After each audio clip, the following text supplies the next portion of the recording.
Salut à tous, on se retrouve pour l'épisode 1877 du Zap Image. On commence aujourd'hui en ce mardi 12 juillet avec des anniversaires. Tout d'abord, c'est Vini Junior, le joueur du Real Madrid, le crack brésilien. Il fête aujourd'hui seulement ses 22 ans. N'oubliez pas qu'il était buteur lors de la dernière finale de Ligue des Champions contre l'équipe de Liverpool. C'était l'unique buteur du match. Bon anniversaire à lui.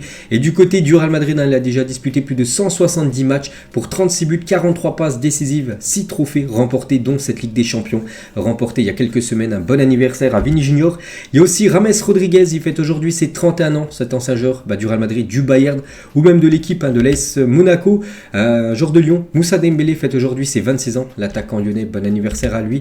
Il y a aussi Luke Shaw, le défenseur gauche anglais, il fête aujourd'hui ses 27 ans. L'ancien attaquant de l'Italie, Antonio Cassano, il fête aujourd'hui ses 40 ans. Et pour finir, on peut voir sinon tous ces autres joueurs qui fêtent leur anniversaire aujourd'hui, comme le Nantais Moss Simon, il fête aujourd'hui ses 27 ans. Ou Nico Williams, le petit frère de Inaki Williams, donc il fête aujourd'hui seulement ses 20 ans, Nico Williams, qui joue du côté de Bilbao. On va parler maintenant de l'Euro féminin. Et hier, deux affiches. On commence tout d'abord avec le pays organisateur, l'Angleterre qui jouait contre la Norvège. Regardez le résultat, donc 8-0, donc un match à sens unique. Donc énorme prestation des Anglaises contre cette équipe norvégienne. Regardez les statistiques du match, donc avec un 8-0, bien sûr les stats sont folles. Plus de 26 tirs pour les Anglaises, donc 14 tirs cadrés. Et plus de la moitié des tirs cadrés ont fini au fond défilé. Il y a eu 8 buts inscrits par l'Angleterre. La Norvège n'a pas vu le jour. Seulement 4 tirs, donc aucune frappe cadrée par cette équipe de la Norvège. Donc l'Angleterre, avec 2 victoires en 2 matchs, est déjà officiellement qualifiée pour les quarts de finale de cet Euro féminin. Et ce résultat de 8-0, c'est tout simplement le plus large score de l'histoire de l'Euro féminin. Donc incroyable bien sûr cette prestation des Anglaises. Hier, elles ont fait forte impression. Et il y avait déjà 6-0 à la mi-temps lors de cette rencontre. Seulement 2 buts ont été inscrits en deuxième période. Donc 12e, 15e, 29e, 34e, 39e et 42e minute. Voilà les buts en première période pour cette sélection anglaise. Et le record de l'équipe de France féminine à l'Euro n'aura même pas tenu 24 heures. En effet, l'Angleterre mène actuellement 6-0 à la mi-temps face à la Norvège. Parce qu'avant-hier, vous savez que l'équipe de France menait 5-0 à la mi-temps contre l'Italie. C'était un record dans l'Euro féminin. Du coup, ce record est déjà battu avec les Anglaises. Menait 6-0 hier contre cette équipe de la Norvège à la mi-temps. On va parler de cette joueuse, Beth Mead. Donc, de nouveau, c'est elle qui a reçu le trophée du joueuse du match. Elle avait déjà reçu le trophée lors de la première journée. C'est elle qui avait été l'unique buteur du match. Elle avait inscrit le but contre l'Autriche lors de la première journée. Et donc hier, elle a marqué un triplé. Donc voilà, félicitations à elle. Et on peut voir les meilleures buteuses de tous les temps pour l'Angleterre à l'Euro féminin. Donc elle est déjà 4 buts. Donc 1 lors de la première journée, 3 hier. Donc déjà 4 buts. On peut voir qu'elle revient très fort sur Jodie Taylor, la meilleure buteuse de l'Angleterre lors d'un Euro. On va parler de l'autre match dans le même groupe 1, donc c'était entre l'Autriche et l'Irlande du Nord. Score final 2-0 pour les Autrichiennes. On peut voir les statistiques du match. Donc là, l'Autriche a complètement dominé cette équipe de l'Irlande. Ça fait peur pour l'Irlande qui va jouer contre l'Angleterre, comme elles ont été dominées par l'Autriche. Ça c'est encore un gros résultat pour l'Angleterre pour le dernier match de phase de poule. Et du coup, ce classement de ce groupe A, donc l'Angleterre, j'ai dit, déjà officiellement qualifié. Donc l'Autriche, Norvège, 2e et 3e, et l'Irlande du Nord quasiment déjà éliminé de cet Euro féminin. Le programme aujourd'hui, Danemark-Finlande à 18h, et aussi une belle affiche, Allemagne contre l'Espagne ce soir à 21h. Donc l'équipe de France, n'oubliez pas, joue, les Bleus, joue après-demain à 21h contre l'équipe de la Belgique. Et pour revenir sur ce France-Italie où les Français se sont imposés 5-1, c'était avant-hier, donc succès pour l'Euro féminin. Donc avant-hier sur TF1, plus de 4,4 millions de téléspectateurs étaient devant France-Italie, soit plus de quasiment 25% de part d'audience. Donc en gros, une personne sur 4 qui regardait la télé regardait le match des féminines de l'équipe de France. On va parler cette fois-ci toujours des Bleus et on revient sur cette date. Aujourd'hui, on est le 12 juillet, et si on revient 24 ans jour pour jour en arrière, donc c'était le 12 juillet 1998, l'équipe de France remportait sa première Coupe du Monde en battant le Brésil en finale 3-0, souvenez-vous. Donc un doublé de Zinedine Zidane, et c'était, je crois, Manuel Petit qui avait inscrit le 3e et dernier but de l'équipe de France. Donc voilà, cette génération dorée des Bleus qui avait remporté après 2 ans plus tard l'Euro. Ils avaient remporté aussi la Coupe des Confédérations en 2001. Donc voilà les gars, cette magnifique équipe, la première équipe française à avoir remporté une Coupe du Monde. Voilà, la Coupe du Monde, c'est le plus gros trophée, je pense, qu'un joueur peut remporter dans une carrière. Zidane, qui avait été énorme, élu homme du match. Il avait même remporté le Ballon d'Or lors de cette année avec son doublé. En finale, 2 buts de la tête pour Zidane. Pourtant, on sait qu'il est très adroit des pieds. Il avait rayonné avec son crâne, tout simplement, lors de cette finale il y a 24 ans. Jour pour jour, Didier Deschamps, qui a remporté en tant que joueur et en tant que sélectionneur cette Coupe du Monde. Zidane, bien sûr, amplement mérité, voilà, cette Coupe du Monde. Il ne faut pas oublier aussi Aimé Jacquet, le cerveau de cette équipe française, il y a plus de 20 ans. Toujours avec un champion du monde, donc lui, il avait été aussi énorme lors de la Coupe du Monde il y a 4 ans. C'est Antoine Griezmann. Il y a 3 ans, jour pour jour, Griezmann quittait l'Atlético et s'engageait au FC Barcelone. Le montant du transfert, 120 millions d'euros. Son pire choix de carrière, peut-être, c'est vrai qu'il a totalement floppé du côté du Barça. Le Barça a perdu énormément d'argent. N'oubliez pas qu'il appartient toujours actuellement au Barça. Il est prêté avec à l'Atlético Madrid. Mais voilà, ça a été un flop total du côté du FC Barcelone. Antoine Griezmann. Lui aussi, les gars, il est champion du monde. C'est Kylian Mbappé. Et il fait la une aujourd'hui du journal L'Équipe. Les 7 défis de sa saison. Donc, Kylian Mbappé, de retour de vacances, a retrouvé hier ses partenaires au camp des loges. À 23 ans, l'attaquant international aura plusieurs challenges à relever avec le PSG, mais aussi avec les Bleus. Donc, en gros, 7 objectifs voilà, pour Kylian Mbappé dans cette une journal L'Équipe. Donc, bien sûr, peut-être remporter, bien sûr, la Ligue des Champions, remporter la Coupe du Monde, devenir meilleur buteur de l'histoire du PSG. Voilà, tout ce qu'attend, bien sûr, tous les défis que peut réaliser Kylian Mbappé lors de cette saison. Et toujours avec lui, donc, les photos du retour de Kylian Mbappé, qui était de retour hier à l'entraînement du côté de Paris. Donc, il revient de ses vacances très fit avec, semble-t-il, une grosse perte comme de muscles au passage. Donc, on peut voir quand même qu'il a perdu. Je ne sais pas si vous vous souvenez de Kylian Mbappé il y a quelques semaines, vraiment beaucoup plus musclé que là. Bon, il est encore bien sûr musclé, mais on peut voir qu'il a perdu quelques kilos Kylian Mbappé. Donc, voilà, de bon augure ou non. On verra ce que ça va donner sur le terrain, parce qu'on sait que c'est un joueur de classe mondiale.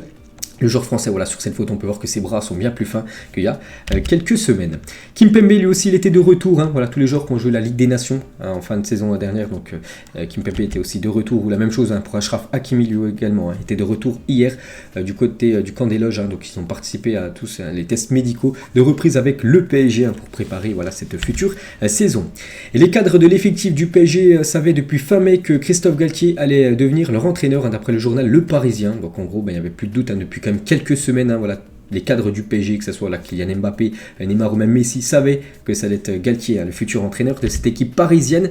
Et vous savez que le PSG, là, donc on est le 12 juillet, donc là dans quelques jours, je crois que c'est fin de semaine, vendredi, ils vont jouer un match amical contre Quevilly, puis après ils s'envolent du côté du Japon pour une tournée asiatique. Et d'après Foot Mercato, 7 ou 8 joueurs ne seront pas conviés à la tournée du PSG au Japon. Et Levin Kurzawa serait concerné, donc il y a lui déjà qui ne devrait pas être présent lors de cette tournée. Pourtant, c'est un joueur du PSG, mais voilà, Galtier ne compte pas du tout sur Kurzawa et des autres joueurs. Il pourra avoir jusqu'à 8 joueurs. Et peut-être lui aussi, les gars, c'est Idrissa Gueye et Luis Campos souhaitent se séparer d'Idrissa Gueye cet été. 3 clubs anglais, un club français et surtout le Galatasaray sont intéressés par le milieu sénégalais concernant cette équipe turque. Rendez-vous prévu cette semaine et ça pourrait même être aujourd'hui, ce mardi, une réunion entre les dirigeants du Galatasaray et les dirigeants parisiens concernant une arrivée peut-être du Sénégalais du côté de la Turquie. Et toujours avec Idrissa Gana Gueye, donc ne suit plus le PSG sur Instagram, début d'un divorce peut-être, donc voilà, ça sent le départ quand même du joueur Gueye en dehors de Paris. Eux aussi, les gars, devraient quitter peut-être cette équipe parisienne, ces 2 jeunes joueurs du PSG. Donc Francfort veut faire un coup double au PSG en récupérant Eric Junior, Dina Ebembe et Gassama. Le club allemand a proposé 10 millions d'euros pour le duo. Donc en gros 5 millions pour chaque joueur. Donc voilà, peut-être 2 joueurs qui devraient peut-être filer du côté de l'Allemagne, bien sûr, si le PSG accepte l'offre. Concernant cette fois-ci les arrivées, donc Renato Sanchez, qu'on annonce depuis quand même quelques temps, donc a donné son accord au PSG et ne veut pas aller à l'AC Milan. Le transfert devrait se situer aux alentours des 10 millions d'euros, mais traîne parce que le LOSC exige plus. Voilà, ils aimeraient en tirer plus d'argent à cette équipe de Lille. Pourtant, Lille est d'accord avec Milan, mais voilà, le joueur doit donner aussi son point de vue. Le joueur lui préfère jouer du côté du Paris Saint-Germain. Donc voilà actuellement la situation concernant le milieu portugais.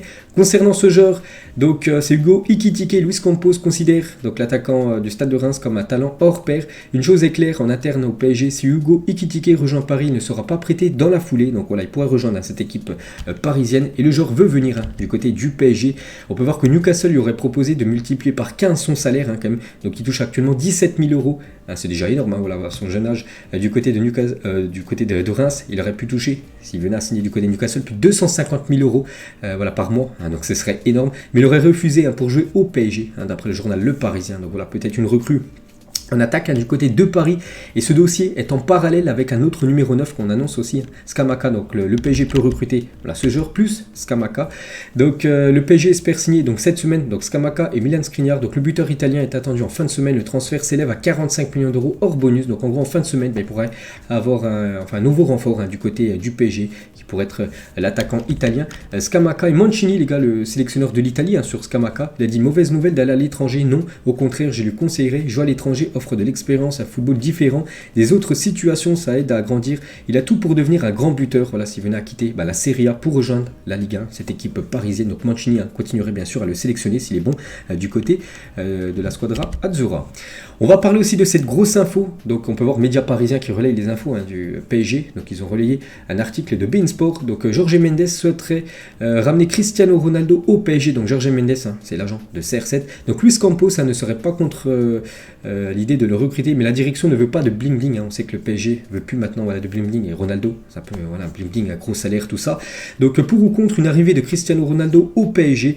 Donc sur ce Twitter, un média parisien, donc c'est simple, Cristiano Ronaldo au PSG, donc soit pour, soit contre. Il y a eu plus de quasiment 13 000 votes, et on peut voir que la plupart ont mis contre, plus de 66% ne veulent pas voir Cristiano Ronaldo débarquer du côté du PSG. Moi j'ai mis pour, les gars, pour plusieurs raisons. Donc déjà, niveau sportivement, Ronaldo, c'est quand même un joueur, les gars, qui te marque encore beaucoup de buts. On a pu voir la saison dernière, malgré peut-être que l'équipe, l'effectif de Manchester United n'ont pas fait une grosse saison. Cristiano Ronaldo, ses stats sont quand même énormes. Il finit meilleur buteur du club. C'est encore un joueur qui s'entraîne énormément. On sait que niveau entraînement, on le voit sur son Instagram, il est toujours très bien affûté. Niveau aussi financièrement, ça peut être très bien. Pensez, les gars, Messi plus Cristiano Ronaldo dans la même équipe. Les sponsors, ça peut être vraiment énorme pour le PSG. Donc je pense, après, ce qui sera compliqué, c'est de le trouver, trouver une place sur le terrain, parce qu'on sait déjà les trois qu'il y a devant, Messi, Neymar et Kylian Mbappé. Où va jouer Cristiano Ronaldo? Après moi, les gars, je serais plutôt pour. Il y en a beaucoup qui sont contre une arrivée potentielle de Cristiano Ronaldo au PSG. On verra. Donc voilà, les gars. Petite info concernant CR7. Petite photo, peut-être qui pourrait devenir réel, bien sûr, si Ronaldo venait à rejoindre cette équipe parisienne. Et toujours avec Cristiano Ronaldo, on peut voir, ses stats en gros dans toutes les équipes où il a joué, on peut voir à chaque fois, il rayonne. Donc pourquoi pas au Paris Saint-Germain, malgré qu'il a quasiment 37, il va sur ses 38 ans. Donc par exemple, à Juventus, c'était 134 matchs, 101 buts. Là, du côté de Manchester, 38 matchs, 24 buts quand même pour Cristiano Ronaldo. Donc partout il est passé, partout il a réussi. Donc il peut réussir du côté du PSG. Donc moi, c'est pour ça que je serais vraiment pour une arrivée de Cristiano Ronaldo du côté de Paris. Et CR7, il aurait touché une prime à 7 chiffres, donc des 1 million, 2, 3, 4, 5, 6, 7, 8 ou 9 millions, pour la simple raison d'être resté à Manchester après le 1er juillet, une prime qui passe mal en Angleterre. La presse britannique l'accuse d'avoir attendu que la deuxième saison commence pour notifier son départ et ainsi toucher cette prime, tout simplement de plusieurs millions, qu'il avait dans une clause, que s'il restait au moins jusqu'au 1er juillet, il touchait cette prime, plusieurs millions qu'il aurait touché, et ça passe très mal en Angleterre. Et Eric Ten Hag, en conférence de presse, donc le coach de Manchester, donc il a dit: CR7 n'est pas à vendre, il est dans nos plans, il n'est pas avec nous en raison de problèmes personnels. Donc après il dit qu'il n'est pas à vendre, bien sûr, du côté de Manchester, il compte le conserver, et la volonté du joueur. On sait que Ronaldo, lui, a des envies de départ, ça a été confirmé par exemple par Fabrizio Romano. Et toujours avec Manchester United, donc même si Ronaldo reste joueur de Manchester, ce ne sera pas lui le capitaine, parce qu'officiel Harry Maguire restera le capitaine de Manchester United la saison prochaine, confirme Eric Ten Hag en conférence de presse. On prend la direction de l'Espagne. Regardez la une journal Mundo Deportivo aujourd'hui. Donc Francky et Lewandowski imminents. Donc Francky de Jong, les gars, il y a de grandes chances qu'il soit transféré pour plus de 85 millions d'euros du côté certainement de Manchester United. Et Lewandowski, c'est imminent. Son arrivée, moi je vous relaye des infos de Mundo Deportivo et là même pour sport, donc Lewandowski caliente, donc Lewandowski très chaud, ça peut se faire à tout moment.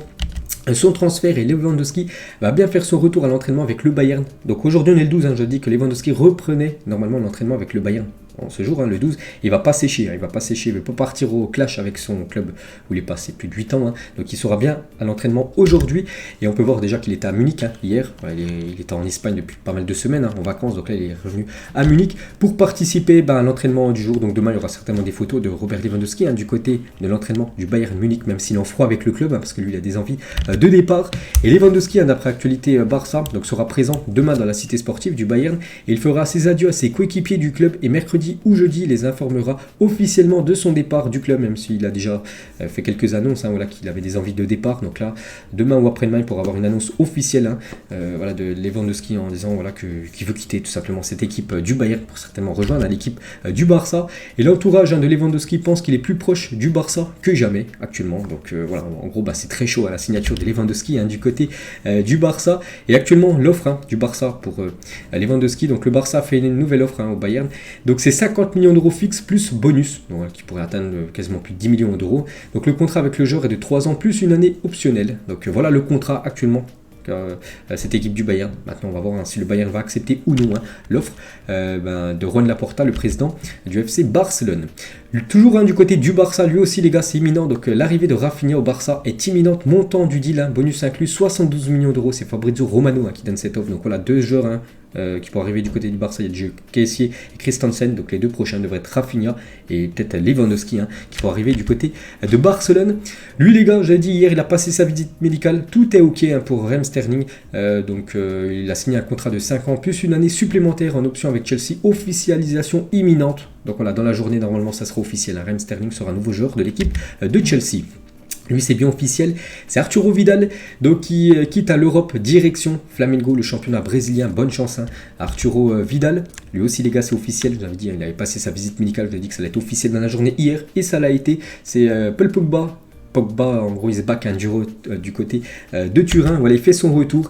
Donc voilà le petit message qu'il a mis sur son compte Instagram. Donc en gros, si on traduit la phrase. Donc de retour comme si je n'étais jamais parti. Donc les supporters de Manchester vont moyennement apprécier voilà, la déclaration, on va dire, de Paul Pogba qu'il a mis sur son compte Instagram. Donc il portera le numéro 10, ce numéro qu'il portait déjà à l'époque du côté de la Juventus. N'oubliez pas que le 10 est disponible avec Dybala a quitté le club. Donc voilà, le 10 c'est quand même un numéro symbolique dans une équipe. Donc le 9 août 2016, Pogba est vendu à Manchester pour plus de 105 millions d'euros le 11 juillet 2022. Donc hier, Pogba revient libre à la Juventus. Donc incroyable, bien sûr, belle opération. C'est vrai qu'il a fait Manchester, Juve de nouveau. Paul Pogba. Donc voilà, la pioche de retour du côté de la Serie A. Et n'oubliez pas qu'il a fait une magnifique carrière. C'est vrai qu'il a des très belles stats du côté de la Juventus. Donc plus de 177 matchs lorsqu'il avait joué du côté de Turin lors de son premier séjour. Donc plus de 34 buts, 31 passes décisives et surtout 8 trophées remportés par l'équipe de la Juventus. Avant, à l'époque, c'était à chaque fois au moins le championnat italien remporté à chaque saison, que là, regardez les 2 dernières saisons, la Juventus n'a remporté aucun Scudetto. Et il a dit, je me sens vraiment bien, l'atmosphère de la Juventus est inexplicable, je suis très heureux et impatient de commencer à jouer ici, du côté de Turin, il a aussi dit. Donc c'était, sur son choix de retourner à la Juventus, c'était pour redécouvrir la joie de jouer au football. J'ai parlé à plusieurs joueurs, avec Pavel Nedved et avec Agnelli, la décision a été vraiment sincère, toujours avec Pogba. Voilà, sur ce numéro 10, c'est un numéro que j'avais laissé à un cher ami, donc Dybala. Je suis très heureux de le retrouver, comme j'ai dit, Dybala, il a quitté le club, donc ce 10 était dispo. Et toujours avec Pogba, un mot pour les tifosi, donc en gros les supporters de la Juventus. Donc Ragazzi, it's time, donc en gros il est de retour. Ce maillot représente tout pour moi, la Juventus m'a donné l'opportunité d'être Pogba. Je veux donner ce respect et ramener des trophées à ce club parce qu'il ne mérite que ça. On doit gagner, voilà, retrouver la saveur, on va dire, des trophées. C'est que depuis 2 saisons, la Juventus, on va dire, c'est moyen, surtout niveau trophée. Ils ont perdu quand même pas mal de titres qui remportaient souvent les saisons précédentes, comme je dis, le Scudetto. Lui aussi les gars, donc la nouvelle maison d'Angel Di Maria, c'est cette équipe de la Juventus Turin, le Juventus Stadium pour Angel Di Maria. Et il a dit, j'ai parlé principalement avec Dybala et je comprends à présent ce qu'il m'a dit, c'est-à-dire que c'est une équipe importante, mais en même temps c'est comme une famille, c'est ce que je perçois. Tout le monde m'a très bien traité lors de son arrivée du côté de cette équipe de Turin. C'est vrai que tout le monde, voilà, que ce soit Di Maria ou Paul Pogba, ils ont déjà concerté Paulo Dybala, un des grands copains des deux, pour voir si bien sûr Turin était une bonne équipe. Et Dybala bien sûr a validé l'info. Et Di Maria légal, donc lui portera le numéro 22 du côté de la Juventus. Et on revient sur Dybala, lui voilà, il quitte le club et il pourrait débarquer du côté de l'AS Roma parce que l'AS Roma est désormais favorite dans la course à Dybala. Contact repris, négociation pour un salaire annuel de 6 millions d'euros, ce qu'espérait avoir Dybala. Donc il remplacera Zaniolo, destiné à la Juventus qui attend de vendre 2 litres au Bayern pour 90 millions d'euros. Donc voilà en gros les petites infos transferts concernant cette équipe de la Juventus Turin. Toujours avec les infos transferts, donc officiel tchèque Doucouré quitte le Racing Club de Lens et s'engage à Crystal Palace, montant du transfert environ 30 millions d'euros, bonus inclus. Donc on peut voir déjà que cette équipe de Lens est vraiment très active sur ce mercato, que ce soit les arrivées, bon je vais pas tout citer, on peut voir à chaque fois le montant des joueurs, et les départs, donc Corentin Jean 1 million d'euros, il a pris la direction de l'Inter Miami en MLS, et Tchèque Doucouré 28 millions d'euros, et avec cette somme de 28 millions d'euros, on peut voir qu'ils ont pu acheter quand même pas mal de recrues. Et toujours avec ce club de Crystal Palace, la nouvelle équipe de tchèque Doucouré, là, donc là je crois que c'est le maillot, donc là c'est le maillot domicile qui sera comme ça, donc le maillot extérieur sera le maillot blanc pour cette équipe, de première ligue. Mohamed Bayo, ça pourrait se faire dans la journée, il va s'engager pour 4 ans au LOSC, et va passer sa visite médicale en ses débuts 2 semaines, coût du transfert 14 millions d'euros, donc voilà il va quitter cette équipe de Clermont, où ça fait longtemps qu'il est joueur de Clermont, donc Bayo, petit à l'école de foot de Clermont, arrive à l'âge de seulement 6 ans, donc Clermont foot 63, donc il a grimpé les échelons afin d'emmener son club en Ligue 1 pour la première fois de son histoire et le maintenir respect, donc voilà maintenant il a un bon de sortie, ça qui est depuis 6 ans quand même il est dans cette équipe de Clermont, je sais pas il a quel âge, je pense qu'il doit avoir 21-22 ans, Mohamed Bayo, donc voilà il va prendre la direction de Lille là dans les prochaines heures. On va parler de 3 cracks, donc personne ne les connaît, mais peut-être des noms à surveiller. Donc le Bayern a recruté 3 très jeunes joueurs de la famille Nzeki à Mayence, donc Alex, Aviel et Aristide, donc 9, 12 et 14 ans, et rejoignent en grand le centre de formation de cette équipe du Bayern. Donc voilà des noms à se souvenir pour le futur. On va parler du nouveau joueur de Pau, le Messi vietnamien, et du coup la page Facebook de Pau est passée de 30 000 abonnés à plus de 360 000 abonnés grâce à l'arrivée du Messi vietnamien, donc Nguyen Ai Nguyen, incroyable engouement, donc voilà, c'est tout, il y a eu plus de x10 en gros par rapport aux nouveaux followers sur la page Facebook de cette équipe de Pau, donc on verra ce que ça va donner dans le championnat de Ligue 2.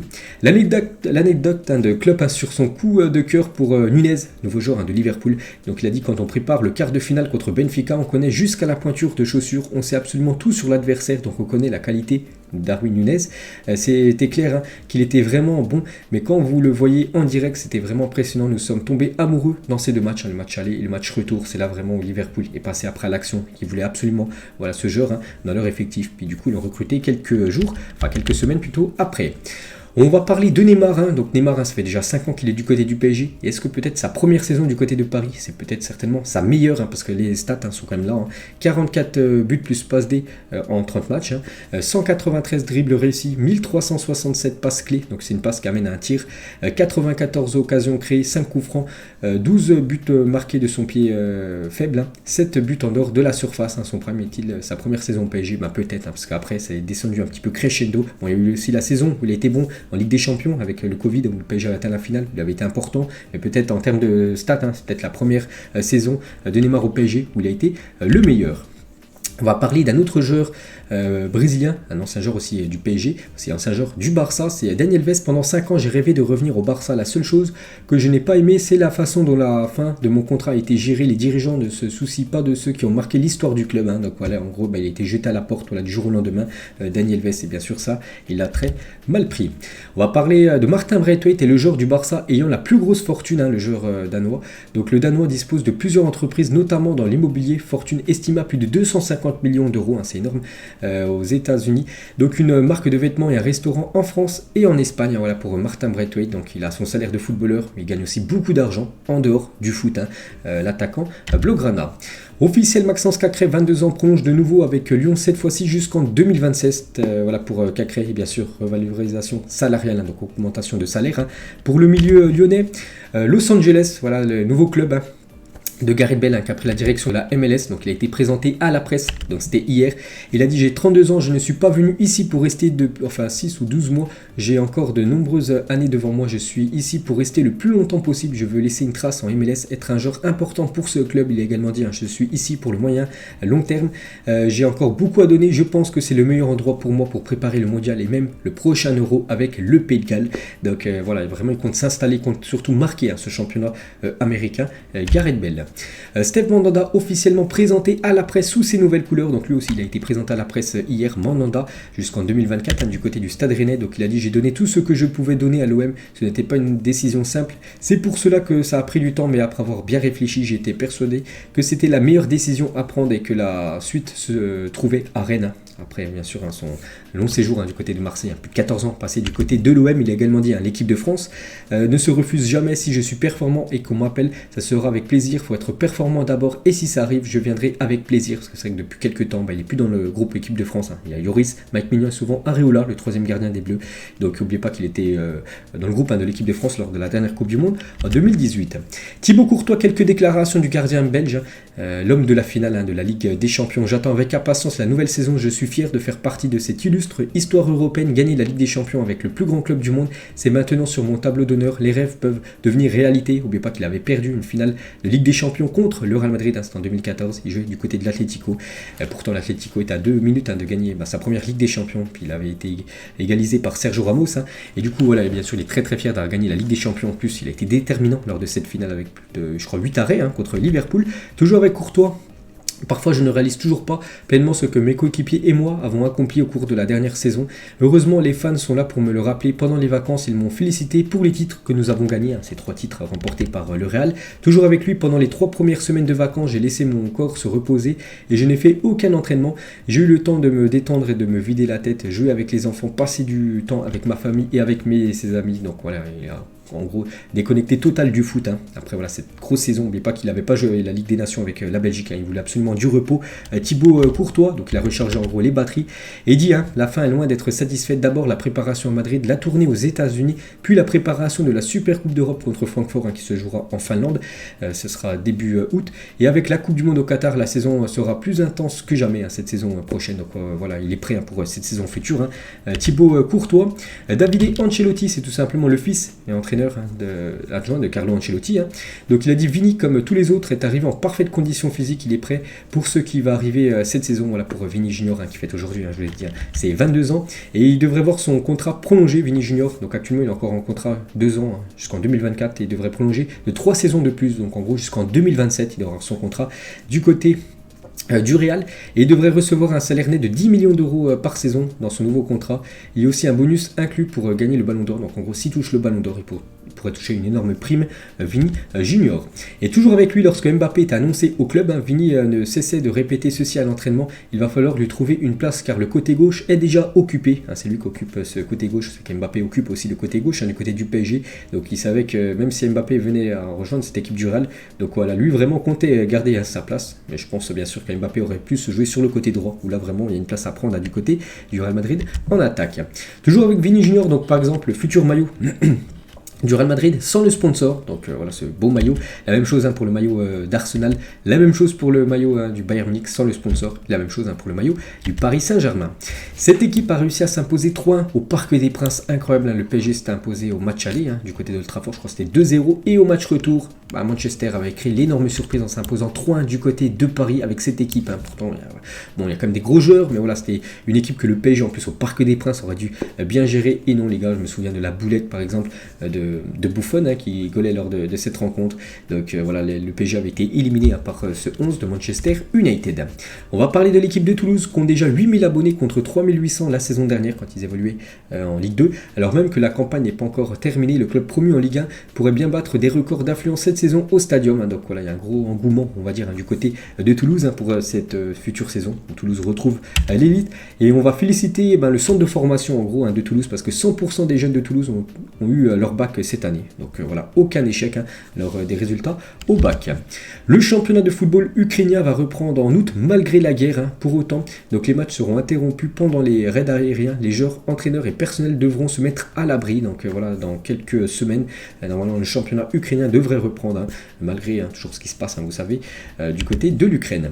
Kazri 99, Sako 77. Et un autre Sako, donc Mamadou Sako, lui 75, les joueurs de Montpellier profitent bien du numéro au choix. Vous savez que maintenant on peut prendre le numéro 2 jusqu'au numéro 99, avant c'était impossible, la saison dernière c'était du numéro 2 jusqu'au numéro 30. Donc voilà, des numéros plutôt insolites. Kazri sera le 99 du côté de Montpellier. Il y a 7 ans, la FIFA découvrait 8 hommes dans l'équipe féminine de l'Iran grâce au test de féminité. La tête du numéro 10 restera mythique. Donc voilà, en gros, dans cette équipe, il y avait quand même 8 hommes. Donc c'est incroyable. Par exemple, avec le numéro 10, on voit quand même que c'est pas trop une femme. Donc bien sûr, ils avaient été énormément sanctionnés. Witsel, nouveau joueur de l'Atlético. Je voulais rester à haut niveau et jouer la Ligue des Champions. C'est pour ça que je suis là. C'est l'un des meilleurs clubs du monde. Je voulais continuer à concourir au plus haut niveau après mon passage à Dortmund. Et c'est pourquoi j'ai décidé de venir ici, du côté de l'Atlético. Pourtant, il était pisté par l'équipe de Marseille.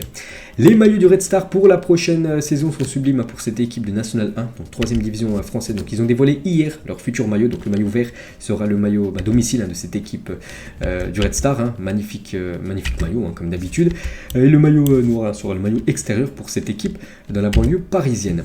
Le mercato du Borussia, c'est quand même du très très lourd avec la dernière recrue. Sébastien Haller, il y a aussi Adeyemi qui a rejoint cette équipe du BVB. Voilà, ça annonce encore une belle saison du côté de cette équipe de Dortmund. Memphis Depay is back, c'est vrai qu'il y a pas mal de joueurs, on a parlé d'Mbappé, Kimpembe, tout ça. Donc Depay aussi de retour à l'entraînement du côté du FC Barcelone, du cadre des matchs de Ligue des Nations avec les Pays-Bas en fin de saison dernière. Haaland aussi était présent à l'entraînement hier du côté de Manchester City, ou même la nouvelle recrue du côté de West Ham, le Marocain Naïef Aguerd. Le numéro 24 pour André Onana du côté de l'Inter Milan, la doublure on va dire dans Handanovic. Donc voilà, ça sera le nouveau numéro 24 du côté de l'Inter Milan. La Liga changera de nom à partir de la saison 2023-2024 et ne sera plus sponsorisée par Santander, parce que la Liga actuellement s'appelle la Liga Santander. Par exemple en Ligue 1 c'est la Ligue 1 Uber Eats, donc là-bas c'est la Liga Santander. Donc il devrait changer de naming à partir de la future saison, la saison prochaine. Olas sur le départ de Juninho, c'est comme un enfant qui vous quitte. J'ai tout fait, j'ai essayé de reprendre le contact pour Noël, pour le jour de l'an, pour son anniversaire, mais il ne répond pas. Voilà, il voulait faire revenir Juninho en tant que directeur sportif de Lyon. Donc là Juninho ne veut plus revenir du côté de Lyon, d'après Jean-Michel Aulas. Mesut Özil va résilier son contrat avec le Fenerbahçe. Il pourrait ainsi s'engager où il le désire. En plus, il était écarté depuis pas mal de mois. Il ne s'entraîne même plus avec l'équipe première, il s'entraîne avec la réserve du Fenerbahçe et devrait résilier son contrat. Il pourrait s'engager où il veut, le champion du monde 2014. Et on finit les gars cet épisode aujourd'hui avec une petite question. Donc officielle, les nommés pour le titre de meilleur joueur africain de l'année. Donc on a le choix entre Mahrez et Kambi. Donc Aboubakar, Haller, Salah, Keita, Hakimi, Mendy, Koulibaly ou Sadio Mané, qui doit être élu tout simplement le Ballon d'Or africain. Voilà, parmi ces 10 joueurs, c'est les 10 prétendants. Donc je pense, et j'en suis sûr, ça sera bien sûr Sadio Mané qui sera récompensé avec sa magnifique saison du côté de Liverpool, atteint quand même la finale de la Ligue des Champions. Il a aussi gagné la CAN avec le Sénégal. Il a aussi été qualifié en finale pour la phase finale de Coupe du Monde. Donc il y a de grandes chances que ça soit Sadio Mané qui soit élu Ballon d'Or africain. Donc le verdict, ça je crois que ça sera aux alentours du 20 juillet, là dans quelques jours. Donc voilà les gars, la fin de cet épisode. J'espère que ça vous a plu. On se retrouve demain pour le prochain numéro. Ciao à tous.